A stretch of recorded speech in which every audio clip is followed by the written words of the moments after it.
প্রিয় পঞ্চম শ্রেণীর শিক্ষার্থী বন্ধুরা, তোমরা সকলে কেমন আছো? আশা করি সকলে সুস্থ আছো। তো আজকে আমরা পঞ্চম শ্রেণীর প্রাথমিক গণিত অধ্যায় 1 গুণ ও ভাগের পৃষ্ঠা নাম্বার 14টা করার চেষ্টা করব। দেখো 14 থেকে বলছে, দেখি পারি কি না। দেখি পারি কি না। দেখো শুরুতে আছে এখানে 6টা অঙ্ক আছে। তোমাদের 6টা অঙ্কের প্রথমটা আছে গুণন। দেখো 8 3 2 4 3 1 3 6। দেখো প্রিয় শিক্ষার্থী বন্ধুরা, আমরা গুণন অঙ্কটা করার চেষ্টা করি। দেখো 4 6 24 4। তো 424 4 হাতে থাকে কত? হাতে থাকে 2। 6 দুগুণে 12 13 14, 14 4 হাতে থাকে 1। 3 6 18 একে 19 হাতে 1। দেখো 6টা 48 একে 49। এখানে আমরা দিব 0। এবার 3 দ্বারা গুণ করব। দেখো 3 4 12, 2 হাতে 1। 3 দুগুণে 6 একে 7, 3 তিরিখে 9, 3 আটা 24, 0 0। দেখো 1 আছে যেহেতু, তাহলে 4 2 3 8। এখানে 0, এখানে 0, এখানেও 0। এবার আমরা কি করব? 3 দ্বারা গুণ করব। 3 4 12, 2 হাতে 1। 3 দুগুণে 6 একে 7। তারপর দেখো 3 তিরিখে 9, 3 আটা 24। এরপর আমরা যোগ করব। দেখো এখানে আমরা 4 দিব, 4 দিয়ে 6 দিব। দেখো এখানে 9 আর 4 এ 11, 11 আর 9 এ 20 এর 0 হাতে 2। হাতে যেহেতু 2, দেখো আমরা এইভাবে চিন্তা করি। দেখো 9 একে 10, 10 একে 9 একে 10, 10 10 এ 20, 20 আর 4 এ 24 হাতে 2। দেখো হাতে যেহেতু 2 আছে, 4 4 এ 8, 8 2 8 2 কত? 10, আর 10 10 এ 20 এর 0 হাতে 2। দেখো এখানে 8 2 10, 10 আর 9 19, 19 আর 2 21 হাতে 2। 4 আর 2 6, আর এখানে 2। তাহলে 2 6 1 0 4 0 64। তাহলে দেখো গুণ অঙ্কটা আমরা করে ফেললাম। এরপরে আমরা একটা ভাগ অঙ্ক আছে পাশে। তো ভাগ অঙ্কটা পাশে আমরা করে ফেলি। দেখো 2 দিয়ে যদি আমরা ভাগ করি, 2 নম্বর অঙ্কে দেখো ভাজক হচ্ছে 6 8 7। দেখো এখানে আছে 3 8 5। দেখো 2টা 0, 3 8 5 2টা 0। দেখো প্রিয় শিক্ষার্থী বন্ধুরা, এখানে 3টি অঙ্ক আছে। এখানে যদি 3টি অঙ্ক বিশিষ্ট ভাজক থাকে, এখানে আমরা প্রথমে 3 অঙ্ক কল্পনা করব। তারপর দেখো এখানে 3 অঙ্কতে ভাজ্য ছোট হয়ে যাচ্ছে, তখন আমাদের 4 অঙ্ক নিতে হবে। তো প্রথমে আমরা 6 দিয়ে চিন্তা করব যে 6 দিয়ে কতবার যায়। দেখো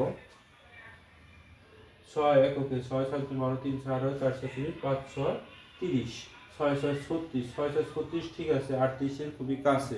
কিন্তু যদি আমি 6 দিয়ে এই গুণন করতে যাই, অর্থাৎ 80 87 কে, তখন কিন্তু বেড়ে যাবে। তখন আমরা 5 দিয়ে গুণ করবো। তাহলে 5টা দেবো কোথায়?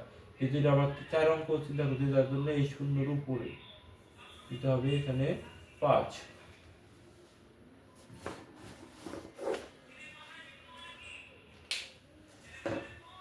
দেখো 5 7 35 এর 5 হাতে 3।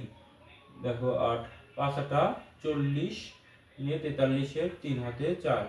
দেখো 5 6 30, 30 আর 4 এ 34। দেখো এখানে 5 হাতে 1, 3 একে 4 1। এখানে হলো 4। এখানকার আমরা শূন্যটা কেটে নিয়ে আসবো। দেখো এরপরে আমাদের দেখো 6 6 36। আমি যদি একবারই চিন্তা করি যে 6 6 36, 6 7 42 বেশি হয়ে যায়, তাহলে আমরা ছয় বার দেব, দেখি 6 বার দিয়ে যায় কিনা। 6 বার দেই, 6 7 42, 4 2 42 এর 2 হাতে 4, 6টা 6টা 48, 48 আর 4 52, 2 হাতে 5, 6 6 36, 36 আর 4 36 আর 4 হলো 40, একে 41। এখানে দেখো, এখানে 8 হাতে 1 3 2, অর্থাৎ হচ্ছে ভাগফল যদি আমরা এইভাবে আবার লিখি, ভাগফলটা হবে 56 আর ভাগ শেষ হচ্ছে 28। তো প্রিয় শিক্ষার্থী বন্ধুরা, আমরা 6টা দেখো পৃষ্ঠা নম্বর 14 6টা অঙ্কের মধ্যে একটা আছে, প্রথমটা আছে গুণ, পরেরটা আছে ভাগ। আমরা কত সহজে গুণ আর ভাগটা করে ফেললাম। এর পরবর্তীতে দেখো 3 নম্বর অঙ্ক আছে, 3 নম্বর অঙ্কটা আমরা করব, নিচেই করব আমরা একটু দেখে নাও।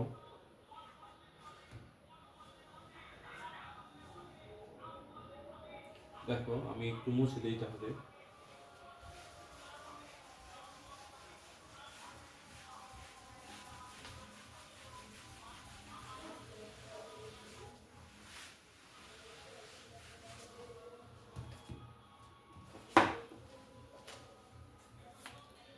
দেখো প্রিয় শিক্ষার্থী বন্ধুরা, তোমাদের 3 নম্বরে আছে যে গ্রামবাসীরা গ্রামের রাস্তা মেরামতের জন্য টাকা তোলার সিদ্ধান্ত নিলেন।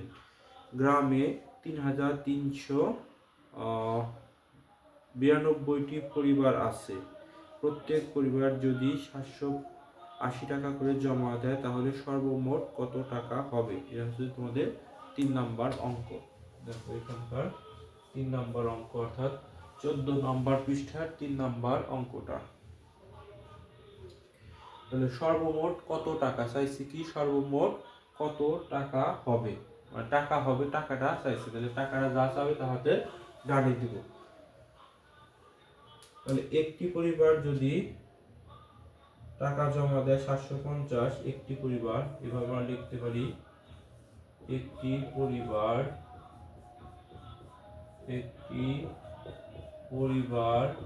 দেখো টাকা দেয়, একটা পরিবার টাকা দেয় কত? 780 টাকা একটা পরিবার দিতেছে। অতএব একটা আমরা আবার লিখলাম, 3392টি পরিবার টাকা দেয়। দেখো একটি পরিবার দেয় ধরো মনে করো 5 টাকা, তাহলে 6টি পরিবার দেয় 5 6 30 টাকা বেশি হবে।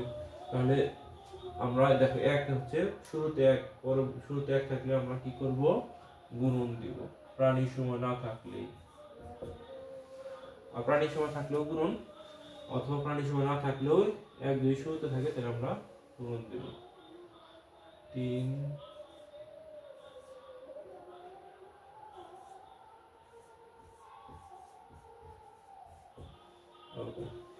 দেখো প্রিয় শিক্ষার্থী বন্ধুরা, আমাদের গুণন অঙ্কটা করতে হবে। দেখো আমাদের বইয়ে একটা খালি ঘর দেওয়া আছে, খালি ঘরের প্রথমে তোমরা এই 3 3 9 2 দিবা, গুণন দিবা হচ্ছে 7 8 0। অর্থাৎ আমরা ভাজকটাকে আমরা পরিবর্তন করব, মানে পরিবর্তন বলতে ভাঙাবো। দেখো 3 3 9 2 গুণন, দেখো ভাজকটাকে আমরা কিভাবে ভাঙাইতে পারি, অর্থাৎ 700 যোগ 80 আমরা লিখতে পারি, তাহলে হচ্ছে 780। এরপরে তোমরা দিবা 3 3 9 2 গুণন হচ্ছে 700 যোগ, দেখো 3 3 9 2 গুণন হলো কত? এই 3 3 9 2 কি গুণ্য দিলাম, এরপরে গুণকটা হচ্ছে 700 গুণন দিলাম। এবার 3 3 9 2 গুণন হচ্ছে 80। তো প্রিয় শিক্ষার্থী বন্ধুরা, আমরা গুণন অঙ্কটা করি তোমাদের সাথে নিয়ে। দেখো এই দুইটা শূন্য আছে, এই দুইটা শূন্য আগেই বসে নিলাম। এবার দেখো 7 দুগুণে 14, 4 হাতে 1, 7 9 63, একে 64, হাতে থাকে 6। দেখো 3 9 3 7 21, আর 6 হচ্ছে 27। হ্যাঁ 2 হাতে থাকে 2, 3 7 21 22 23। এরপর আমরা যোগ দিব। এবার এই শূন্যটা দিয়ে দিলাম। এবার 8 দুগুণে 16 6 হাতে 1 8 নং 72 একে 73 73 হাতে থাকে 7। দেখো 8 নং 8 সরি 3 8 আবার দেখি করি। দেখো 8 দুগুণে 16 6 হাতে 1 8 নং 72 একে 73 হাতে থাকে 7। দেখো 8 3 8 24 24 আর 24 আর 6 30 একে 31 হাতে 3 3 8 24 25 26 27 2 7 2 7 1 3 6 0। এবার আমরা যোগ করতে পারি। দেখো যোগটা কোথায় করলে ভালো হয়। এই যে এখানে করি, এখানে যেহেতু জায়গা আছে আমাদের জায়গাটার মধ্যে আমরা করে ফেলি, বা এখানেও করা যায়, 2 3 7 4 4 0 0। দেখো এখানে 0 6 3 1 7 2। দেখো 0 6 7 4 7 এখানে 5 7 সাথে 14 4 হাতে 1 3 2 5 একে 6 এখানে 2।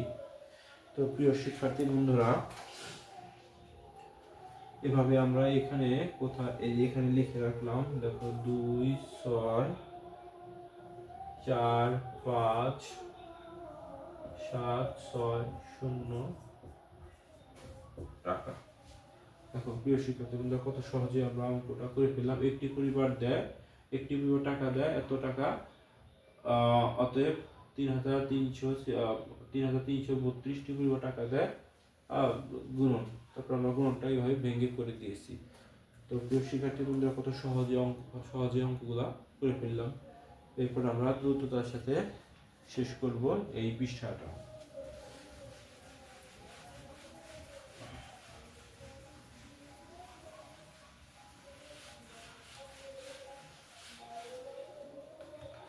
দেখো প্রিয় শিক্ষার্থী বন্ধুরা, এখানে 4 নম্বরে আসলে অঙ্ক তো না, 4 নম্বরে একটা সূত্র অর্থাৎ ভাজ্যের সূত্র বলছে যে 4 নম্বরে ভাজ্যের সূত্র, অর্থাৎ এখানে ভাজ্য গুণন ভাগফল যোগ ভাগশেষ।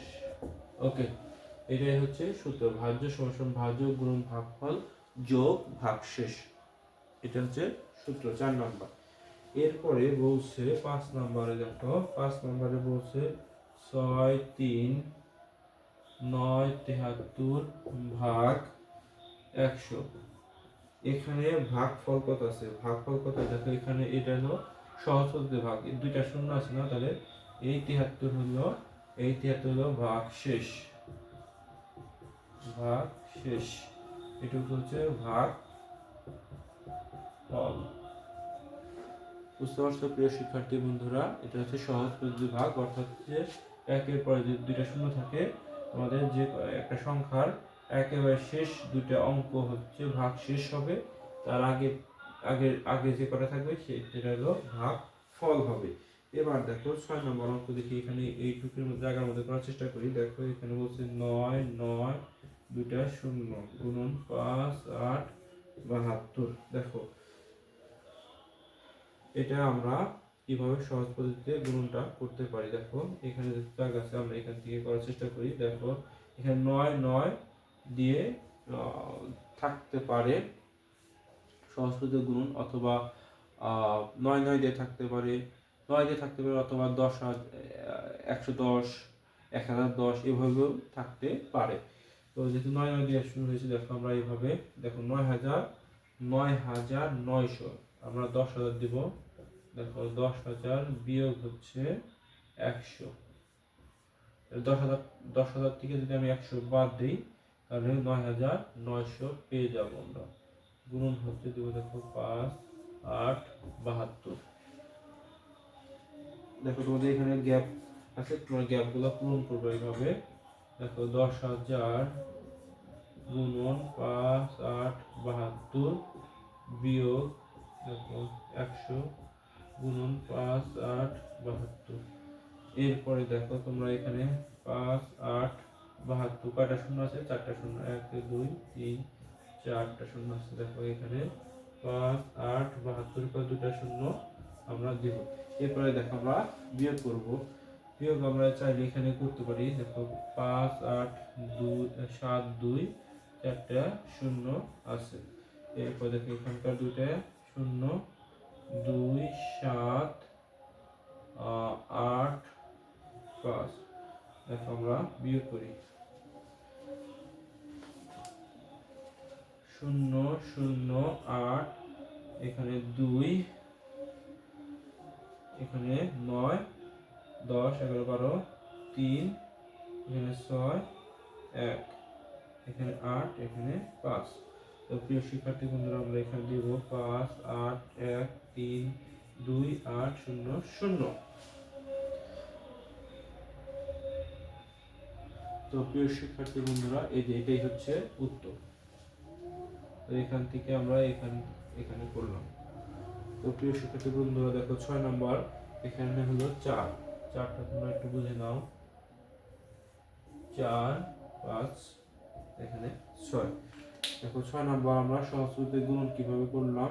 এখানে সহজ পদ্ধতি তোমরা কিভাবে বুঝবে? 9 দিয়ে শুরু হতে পারে কিংবা 110, তখন আবার 100 যোগ 10 বা 1010, 1000 যোগ 10, 1100 থাকতে পারে, তাহলে 1000 যোগ 100। তো যেহেতু আমাদের 9 দিয়ে শুরু হয়েছে তার তখন মনে করবো যে তোমাদের বিয়োগ দিতে হবে। দেখো এখানে 9900 আছে, তাহলে 10,000 থেকে 100 বাদ দিলে আমরা 9900 পেয়ে যাই। তার গুণন হচ্ছে 5 8 72। এভাবে কত সহজে আমরা করে ফেললাম। তো প্রিয় শিক্ষার্থী বন্ধুরা আমরা 14 নম্বর পৃষ্ঠার 6টি অঙ্ক করে ফেললাম। দেখি পারি কিনা শিরোনামের 14 নম্বর পৃষ্ঠা অঙ্কগুলো করে ফেললাম। আজ আর নয়। প্রিয় শিক্ষার্থী বন্ধুরা তোমাদের অশেষ ধন্যবাদ রইল।